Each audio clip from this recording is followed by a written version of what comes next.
안녕하세요. 저는 미취학 남자 아들 둘을 키우고 있는 30대 초반 여성입니다. 아이들을 유치원에 보내고 혼자 집에서 사연들을 들으며 같이 울고 웃는 게 낙이었는데 이렇게 제 사연을 보내니까 많이 떨리네요. 그래도 혼자만 생각하고 덮기에는 화가 많이 나는 이야기다 보니 여러분들에게 하소연 겸 털어놓고 싶어져 사연을 보내봅니다. 저는 20대 초반 어린 나이에 남편을 만나서 30대가 될 때까지 우여곡절도 있었지만 그래도 성실하고 알뜰하게 살아왔어요. 남편은 저보다 나이가 8살 많은데 사실 제가 집안 형편이 어려워 고등학교만 졸업하고 남편이 하는 고깃집에서 알바를 오래 했거든요. 그때만 해도 제 눈에 남편은 정말 성실하고 반듯하고 경제적으로도 여유가 있는 멋진 사장님이었어요. 저 역시 지각 한번 하지 않고 뭐든 열심히 하는 성격인데다가 주위에서 이쁘장하다는 말도 종종 듣는 편이라 그런지 남편의 적극적인 대시로 사귀게 되었어요. 그리고 결혼해서는 남편과 저를 닮은 아이들도 둘이나 낳게 됐네요. 여기까지 들으시면 큰 문제가 없다고 느끼실 것 같아요. 이렇게 평범한 저희 가정에 빨간불이 들어온 건 노총각인 아주버님이 결혼을 하면서 생긴 형님 때문인데요. 어떤 일들이 있어서 나름 열심히 살아온 저희가 이혼을 하게 된 것인지 지금부터 제 이야기를 시작하도록 하겠습니다. 남편은 이남 중에 막내이고 저는 외동딸인데요. 남편에게 하나뿐인 형이자 저의 아주버님은 나이 40이 넘도록 결혼을 못하고 부모님과 같이 지내는 노총각이었어요. 시모 시부 모두 말은 안 해도 항상 주위 분들을 만나면 어디 좋은 여자 없냐며 물어보고 어떻게든 첫째 아들을 장가 보내려고 혈안이셨답니다. 그런데 하도 오랜 기간 노총각으로 지내서인지 일은 대기업 다니면서 잘하시는데 이 아주버님이 여자 앞에서는 영 쑥맥이라 소개팅을 해도 성공을 못 하시더라고요. 그래도 부모님이나 저희 부부에게 빌붙으시는 것도 아니고 요즘은 일부러 결혼하지 않는 사람들도 많으니까 큰 걱정하지 않고 지냈어요.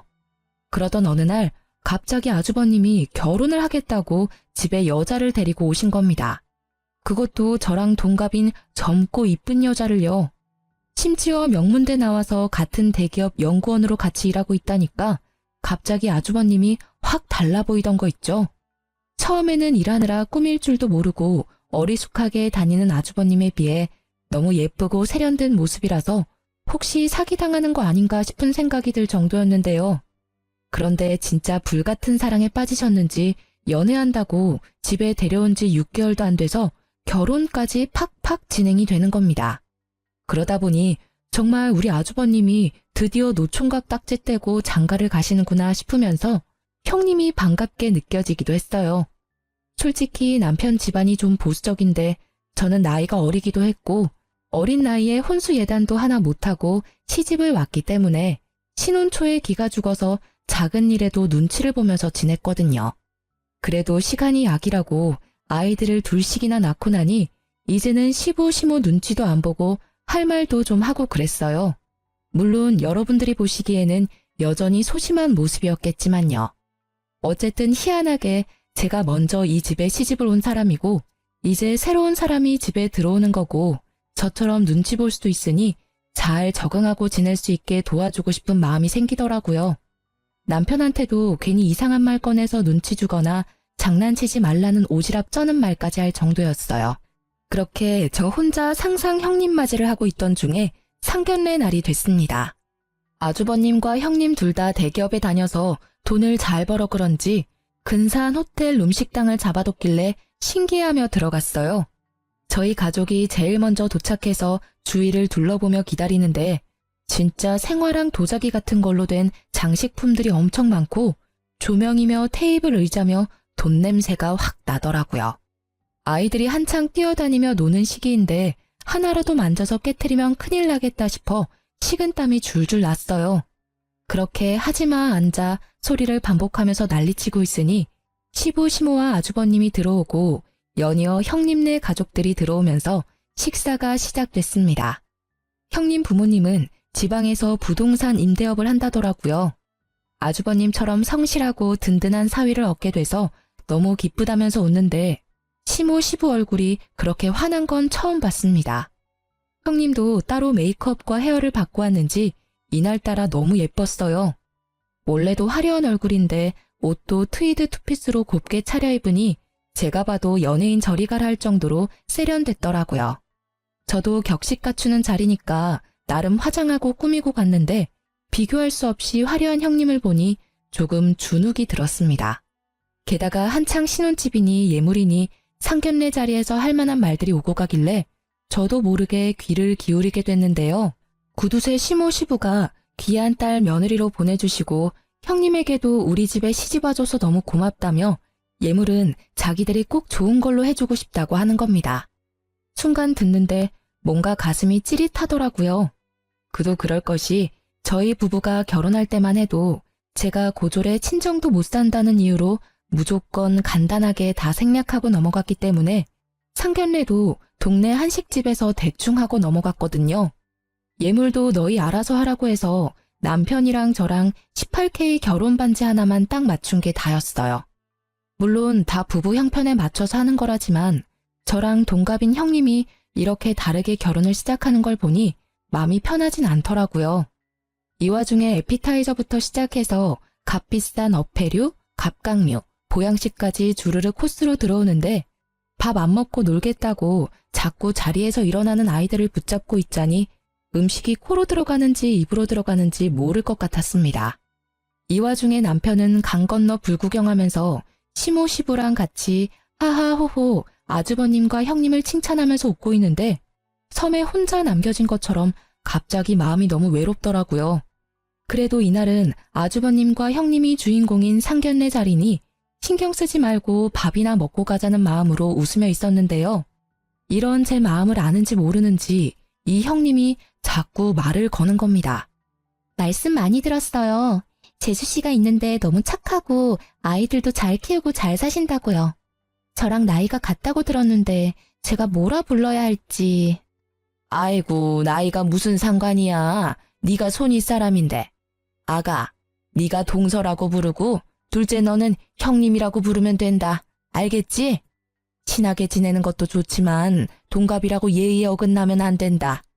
사부인, 제가 중간에서 교통정리를 잘할게요. 너무 염려하지 마세요. 중간에서 툭툭 끼어드는 시모가 너무 얄미웠어요. 그래도 좋은 자리니까 참을인을 마구 마음속에 새겼죠. 그런데 시모보다 더 짜증나는 건 눈치 없는 형님이었어요.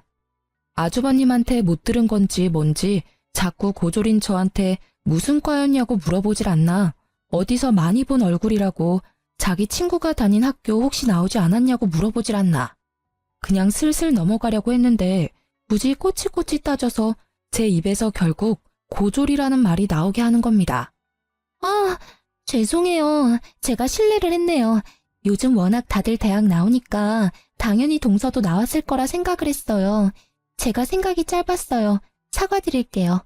아, 내가 왜 그랬지? 형님의 태도가 참 기가 막히더라고요.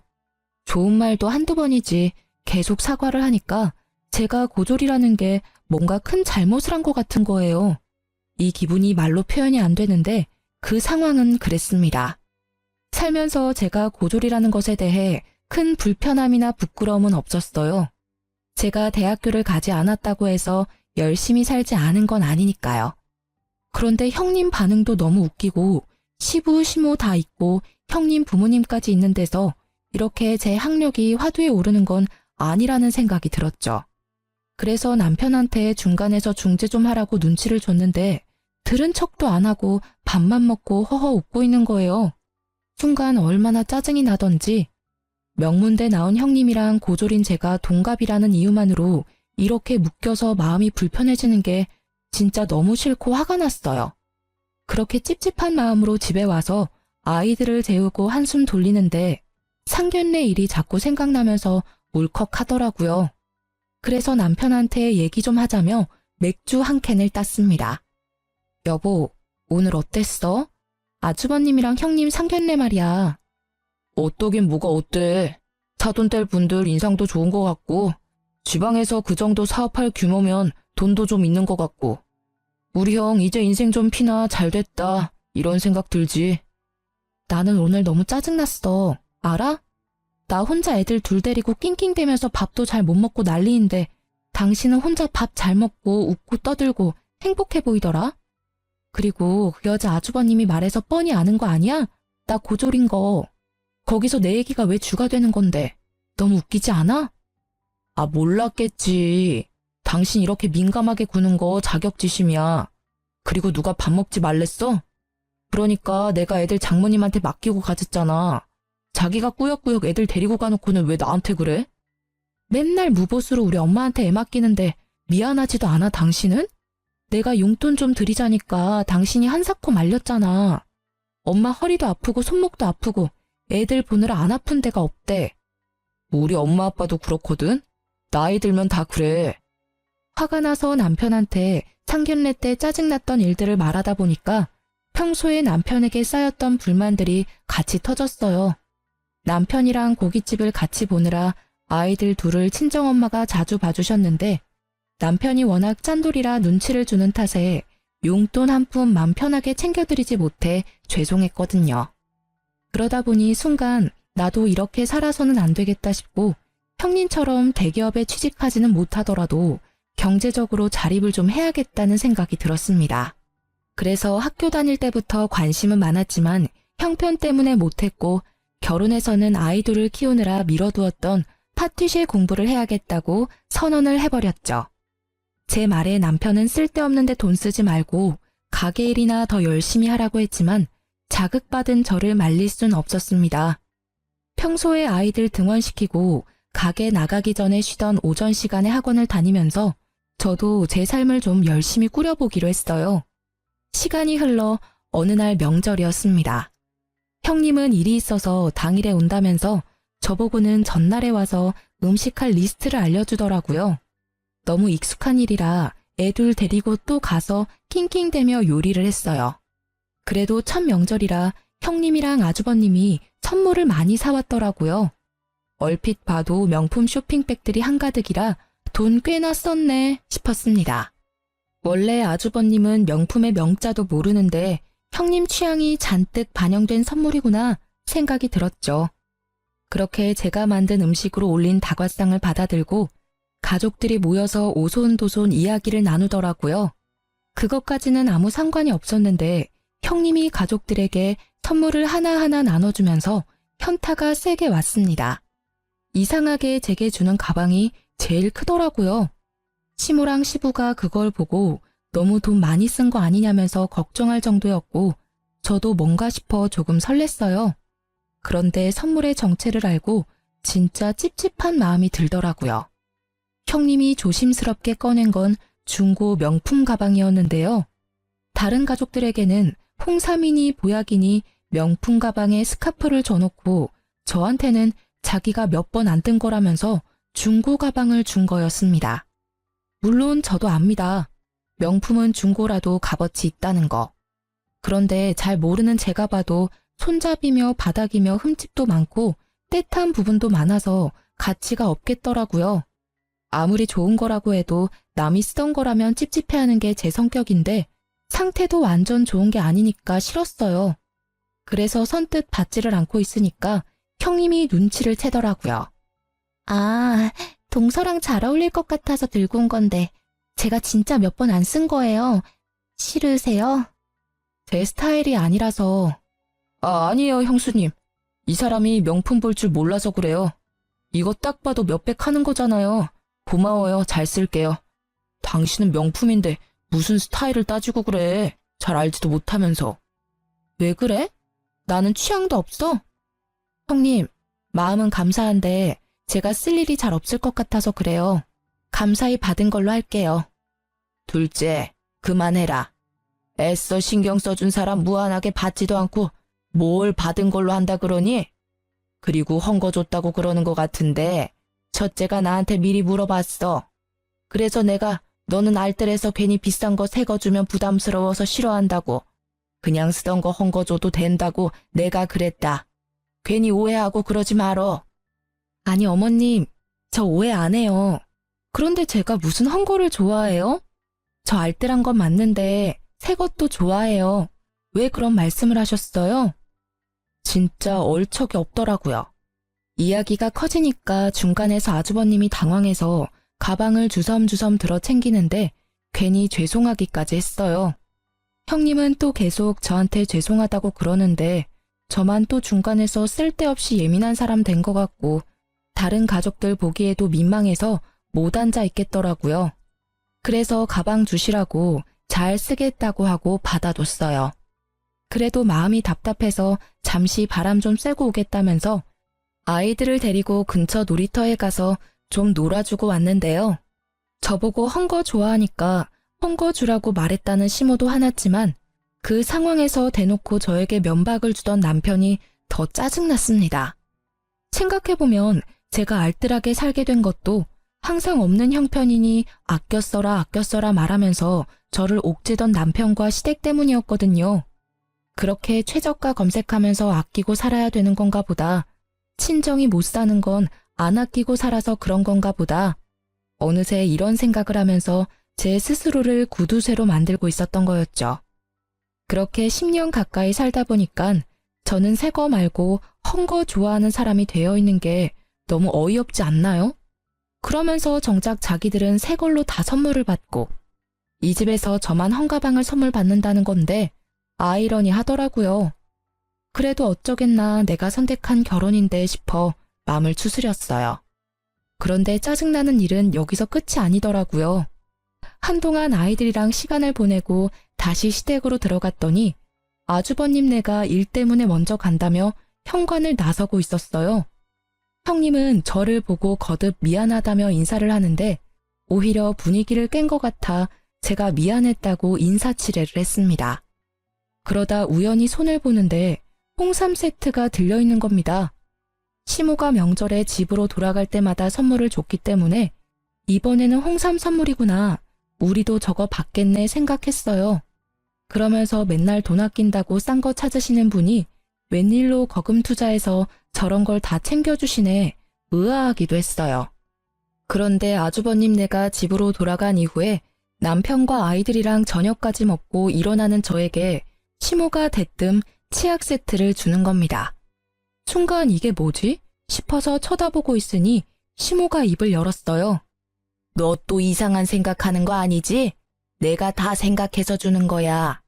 너희 집 식구 많으니까 치약 잘 떨어질 거 아니야.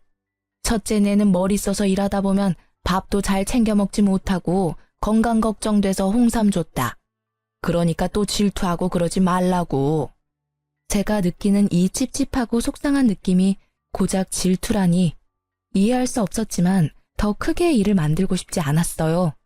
그래서 일단 받아들고 와서 남편을 잡기로 했습니다. 하지만 남편은 역시 남의 편이었나 봐요.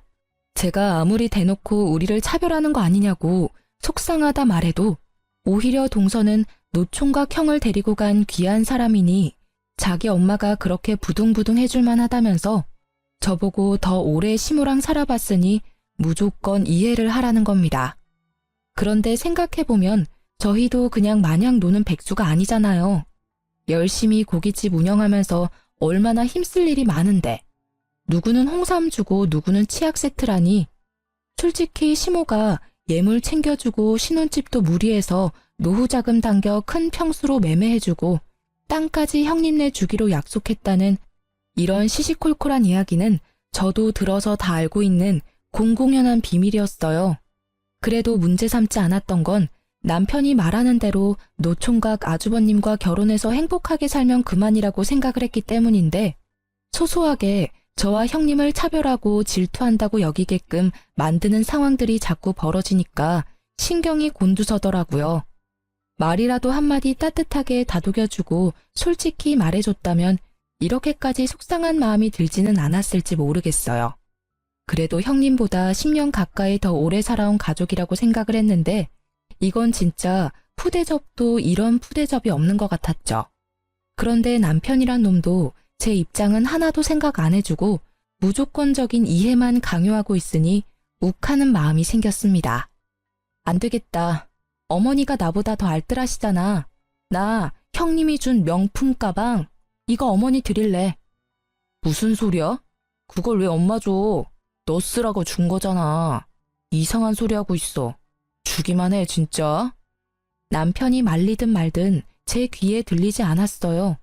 그 길로 우체국에 가서 커다란 택배 박스에 형님이 준 중고 명품 가방을 넣고 제 옷장에 있던 낡은 원피스도 몇 장 같이 입으시라고 추려서 택배로 보내버렸습니다. 며칠 뒤에 시모가 전화가 와서 이게 뭐냐고 웬 거적대기를 보냈냐고 묻는데 진짜 웃겼어요. 어머니 필요하신 것 같아서 보냈다고 아직 입을만 하다고 하니깐 어버버 거리시는데 뒷일이야 어쨌든 잘 입으세요 하고 전화를 끊었더니 그 뒤에는 연락이 없더라고요. 진짜 통쾌하고 속이 후련했어요. 그 사이 형님은 허니문 베이비가 생겼습니다. 이쁜 애가 하고 시모 입이 귀에 걸렸더라고요. 뭐 어쨌든 생명의 탄생은 항상 축복받을 일이라고 생각해서 진심으로 축하해주고 잘 지내라고 톡을 보내줬어요. 그런데 병원에서 유산기가 있으니 안정을 취하라 했다더라고요. 그래서 일까지 그만두고 집에서 쉬고 있다고 했습니다. 저도 아이 둘을 임신하고 출산하면서 크고 작은 이벤트가 많았기 때문에 형님이 같은 여자로서 걱정이 되더라고요. 그래도 친정도 있고 남편도 있고 애정 쩌는 시모도 있으니 어련히 알아서 잘하시겠지 라는 생각을 했어요. 그런데 어이없게 시모한테서 연락이 오더라고요. 네, 어머니, 무슨 일 있으세요? 둘째야, 첫째 얘기는 들었지? 애가 공부만 한다고 몸이 약한지 유산기 있다고 쉬라고 했다는데 내가 신경이 쓰여서 말이야. 너한테 부탁 좀 하려고 하는데 내가 돈 붙여줄 테니까 옆에 가서 수발 좀 들어주면 안 되겠니? 네? 수발이요? 저도 일하고 아이들 키우고 해야 하는데 어떻게 해요? 어머니가 가시는 게 맞지 않아요? 아니면 친정 어머니나. 친정이 멀어서 못 올라온대. 그리고 나는 너무 늙고 시어미가 가면 마음이 더 불편하지. 안 그래? 너도 알잖아. 애들은 이제 많이 커서 혼자 잘 있으니까 내가 데리고 있을게. 좀 가서 맛있는 것도 차려주고 집안일도 좀 도와주고 해주면 안 되겠니? 어머니, 저도 애들 가졌을 때 똑같이 힘들어서 피도 비치고 안 좋았어요. 그래도 어머니, 저 혼자 누웠다 일어났다 하면서 다 낳고 그랬어요. 어머니는 그때 저한테 이렇게 신경 써주셨어요? 저 이런 말 안 하려고 했는데 너무 섭섭해요. 뭐가 또 섭섭하다고 그래? 너는 젊었잖아. 너랑 지금 첫째랑 아기 낳는 나이가 다른데 그걸 또 그렇게 속 좁게 구니? 아유, 그냥 좀 도와줘. 내가 돈 준다고 하잖아. 진짜 너무너무 섭섭하고 서럽더라고요. 친정 형편이 어려워서 경제적으로 부족함은 있었지만 그래도 엄마 아빠 모두 저를 외동딸로 아끼며 키워주셨어요. 그런데 시모는 저보고 당연하다는 듯이 돈 줄 테니 형님 수발을 들라고 하는데 진짜 분노가 치솟더라고요. 처음에는 그렇게 뻔뻔하게 말하다가 제가 뭐라 하니 계속 고민하다가 안 되겠다 싶어서 용기 내 말하는 거라면서 염치 없지만 부탁하자고 태세 전환을 하는데 말문이 막혔어요. 기분도 나쁘고 사실 저도 이맘때쯤 제과제빵 학원을 다니면서 고깃집도 다니고 아이들도 케어하느라 몸이 10개라도 모자랐거든요. 그래도 어쩌겠어요. 같은 여자로서 유산기가 있다고 힘들다는데요. 나 몰라라 했다가 아이가 잘못되면 진짜 웃긴 얘기지만 네가 안 도와줘서 그렇다면서 시모가 또 저를 몰아세울 것 같은 거예요. 그래서 결국 큰맘 먹고 형님을 돌봐주러 다니기 시작했답니다. 정말 저도 친구가 이랬다고 저한테 이야기하면 바로 미쳤다면서 그러고 왜 살았냐고 뭐라 했을 거예요. 그런데 사람이 너무 구석으로 몰리면 사고 회로가 막히는지 어쩔 수 없다. 조금만 도와주자. 바보같이 생각이 들던 거 있죠. 결국 형님 집으로 들어가서 수발을 들기 시작했어요. 처음에는 고마운데 너무 부담스럽다면서 사양하던 형님도 제가 드나들면서 밥 해주지 빨래 해주지 군말 없이 케어해주니까 마음이 놓였는지 점점 저에게 이것저것 요구를 하더라고요. 심지어 요구사항이 점점 과해져서 저녁 다 먹고 갑자기 삼겹살을 구워달라고 하지를 않나. 하루는 한겨울이라서 꽤 추웠는데 갑자기 참외가 먹고 싶다는 겁니다. 동서, 나 진짜 미안한데 참외 좀 구해줄 수 있어요? 나 원래 참외 싫어하는데 이상해요. 봉봉이가 먹고 싶나 봐요. 참외요? 지금 백화점에도 참외 없을 텐데. 뭐 다른 건 안 돼요? 귤이나 딸기나 이런 거. 제철 과일 먹으면 더 좋다고 하더라고요. 지금 다른 거 말고 참외가 너무 먹고 싶어서. 어렵겠죠? 아, 왜 이러지? 갑자기 눈물이 나는데. 동서 때문이 아니고 그냥 이상하게 갑자기 너무 서럽고 서운하네요. 잠깐만요. 남편한테 전화해 볼게요. 여보, 참외가 너무 먹고 싶은데 동서가 구할 수가 없어서. 동서 잘못은 아닌데 자꾸 눈물이 나네? 아니, 제가 아무리 집에 가서 도와주겠다고 했다 한들 한겨울에 없는 참외를 어디서 구해서 갖다 바치나요? 아주버님은 바빠서 야근하는 날이 많지 혼자 집에서 하루 종일 누워 있어야 하는 형님이 안쓰럽게 느껴지다가도 임신 호르몬 탓을 하면서 계속 저에게 어처구니 없는 것들을 시키는데 점점 지쳐가는 제 자신을 발견했습니다. 나중에는 말도 점점 짧게 하면서 이거 해줘라 저거 해줘라. 자기가 할 수 있는 물 한 잔 마시는 것도 저보고 다 해달라는데 진절머리가 나서 더는 같이 있어주기가 싫더라고요. 생각해보면 저는 진짜 첫째, 둘째 모두 임신기간 내내 입덧으로 고생하고 둘째 때는 임신성 당뇨까지 걸려서 먹고 싶은 것도 못 먹고 관리하느라 고생이었거든요. 그래도 누구 하나 의지하지 않고 제 힘으로 버텼어요. 물론 남편이나 시모가 경제적으로 도와준 건 있지만 형님처럼 이렇게 의존하지는 않았단 말이죠. 저랑 같은 나이에 이렇게 다른 결혼 생활을 하는 형님을 보니 애 낳고 나면 또 얼마나 유세를 떨까 싶기도 했어요. 그래서 이제는 더 못 도와주겠다고 말했는데 형님이 다행히 중후기에 접어들면서 안정감을 찾았는지 이제 안 와줘도 될 것 같다면서 남편이 연차를 못 내서 그러는데 마지막으로 산부인과에 한 번만 같이 가달라 하더라고요.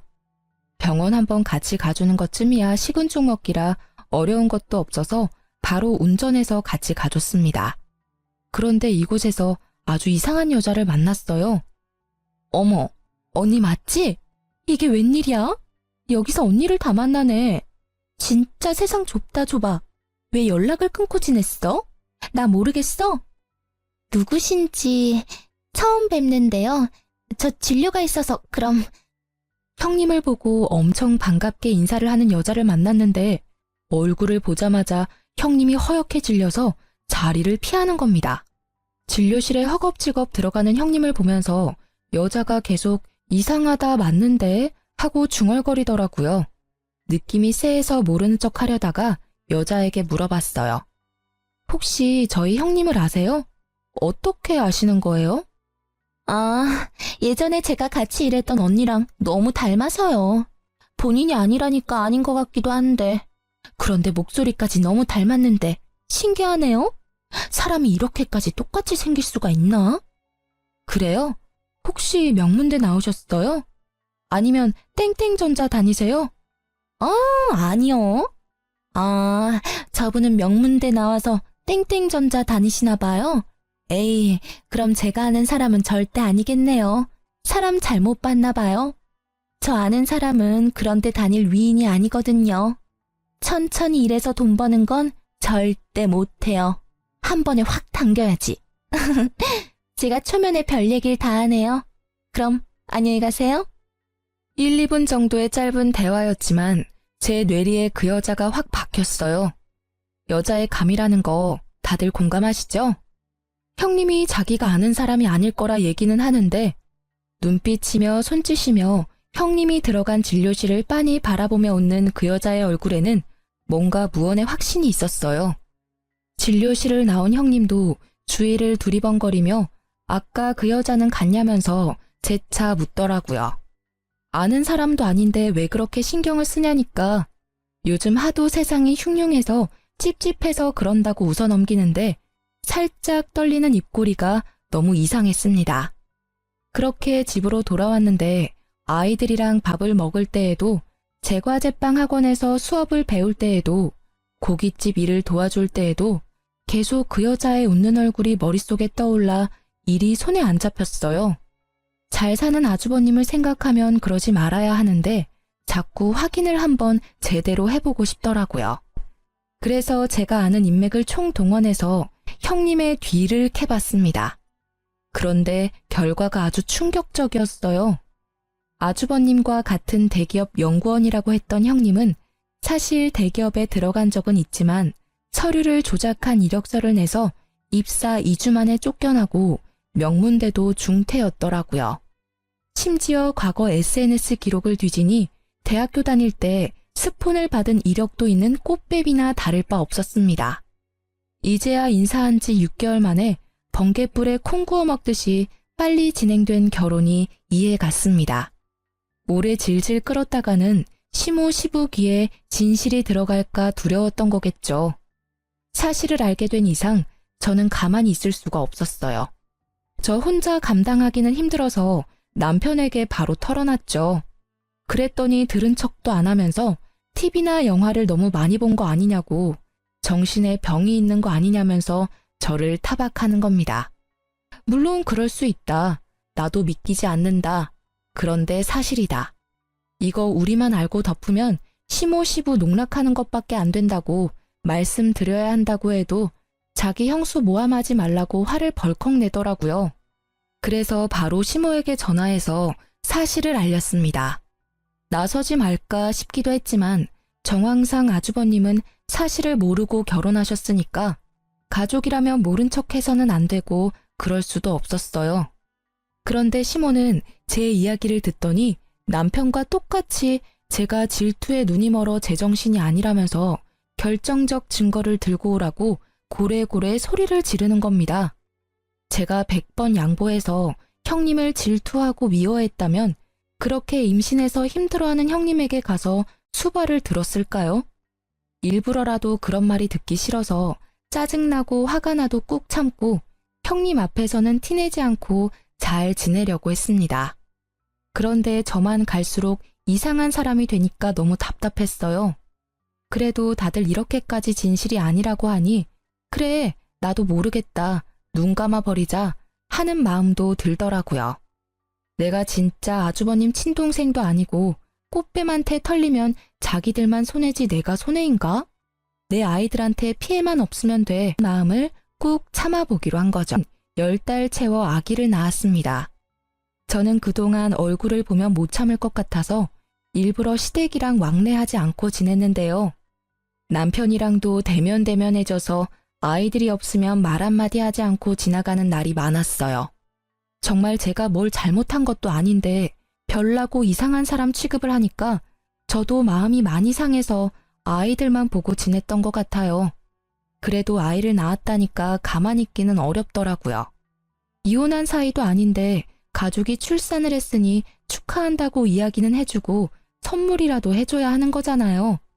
저는 바보같이 이때만 해도 그런 게 예의라 생각했습니다. 바보처럼 착한 아주버님을 생각해서요.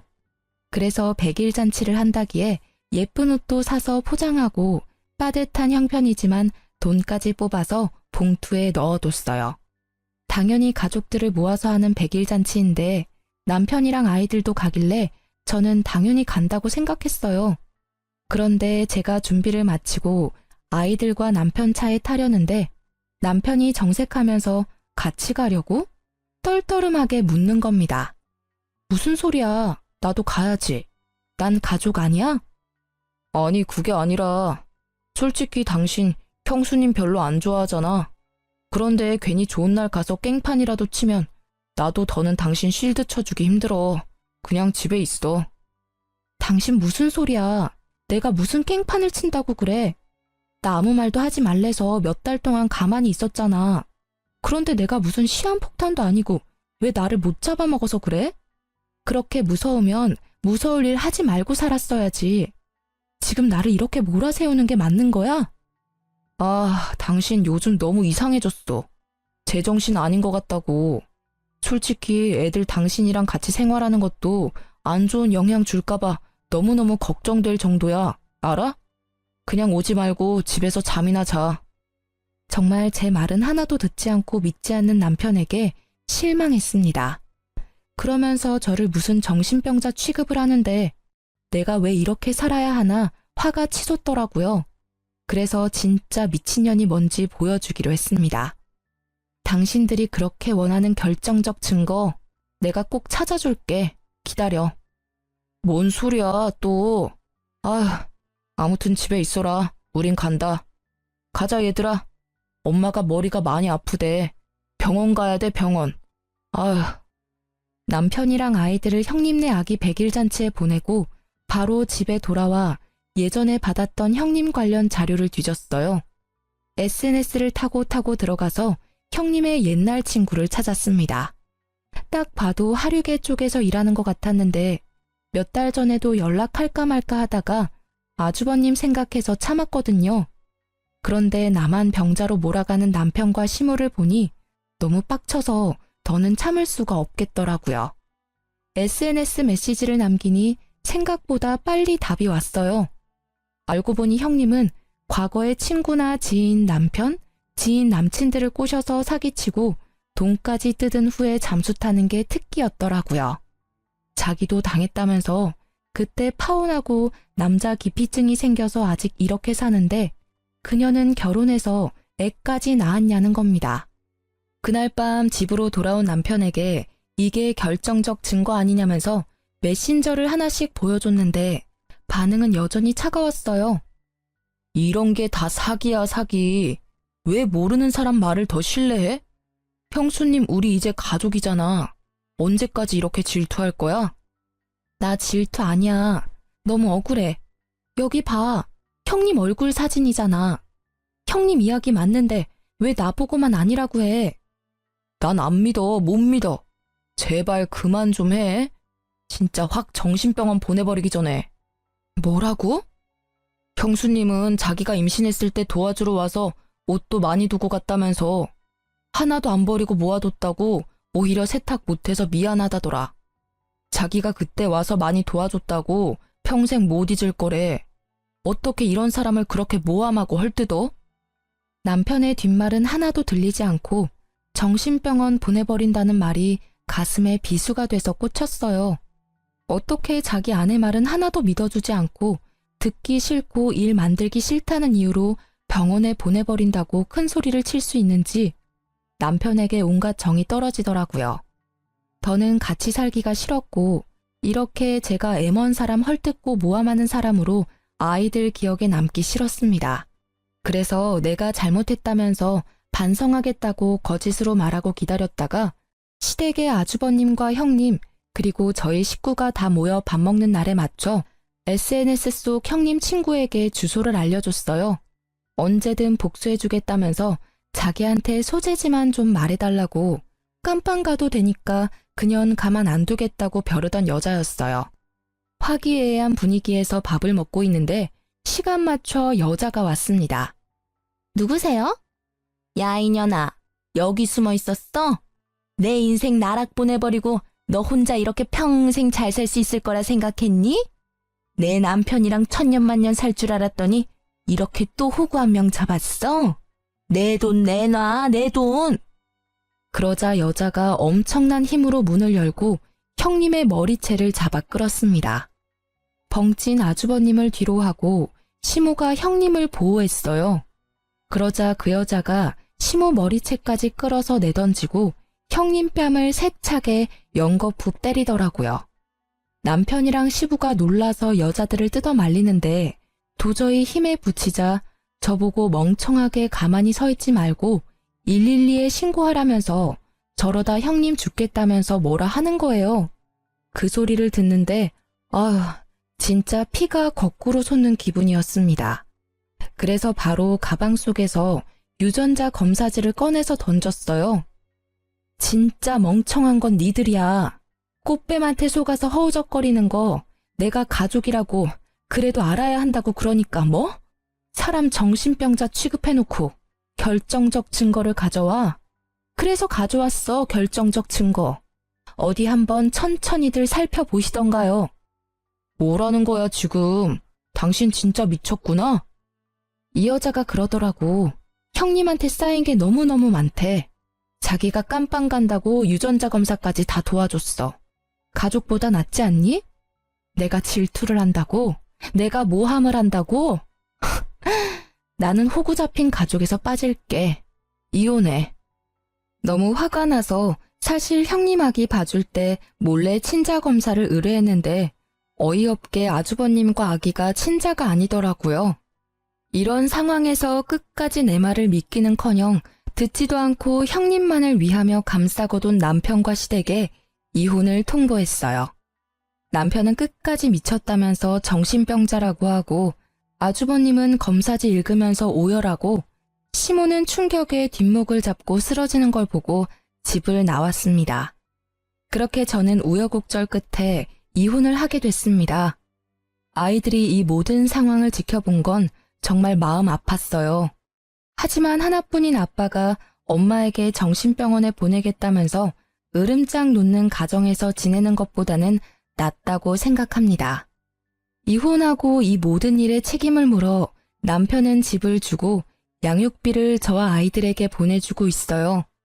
아주버님은 이 모든 상황을 알고도 결혼했지만 아기까지 자기 핏줄이 아닌 줄은 몰랐다고, 회사도 못 나가고 방에서 안 나온다고 하네요. 전 시부모는 당장 그년에게 소송 건다고 난리라고 하고요. 바락바락 미쳤다면서 소리를 지르는 걸 모두 지켜본 아이들이 아빠를 거부하고 한 달에 한 번 만나는 것도 싫다고 해서 남편은 현재 아이들도 제대로 못 보고 힘들어하고 있어요. 이게 다 진짜 충언을 듣지 않고 질투니 모함이니 저를 깎아내리기 바빴던 업보라고 생각합니다. 이제 제가 할 일은 항상 즐겁고 밝은 것들만 보여주면서 아이들이 겪었던 충격을 어루만져주는 것이겠죠. 그래서 남편이랑 싸우고 자극받아 신청했던 제과제빵 학원을 모두 이수하면서 기술을 터득했고 남편한테 받은 위자료로 작은 베이커리 카페를 열게 됐어요. 크지는 않지만 제가 워낙 성실하고 알뜰한 성격이라 아이들 둘 양육하면서 살기에는 모자람이 없을 듯하네요. 어쨌든 이혼하고 나서 제 하루하루는 너무나 편안합니다. 더는 나 혼자 답답하고 속상해하지 않아도 되고 이상한 가족들의 이상한 편애에 갇혀 자존감 떨어지는 삶을 살지 않아도 되니까 이걸로도 저는 정말 만족한답니다. 왜 진작 알을 깨고 나올 생각을 하지 못했는지 내 자신이 가장 소중하다는 걸 이제야 알겠어요. 정말 친한 친구들에게조차 선뜻 말하기 힘들었던 이혼 과정인데 이렇게 익명의 힘을 빌려서 털어놓고 나니 막혔던 속이 확 풀린 듯 시원하네요. 앞으로 제 앞날을 많이 응원해주세요. 감사합니다.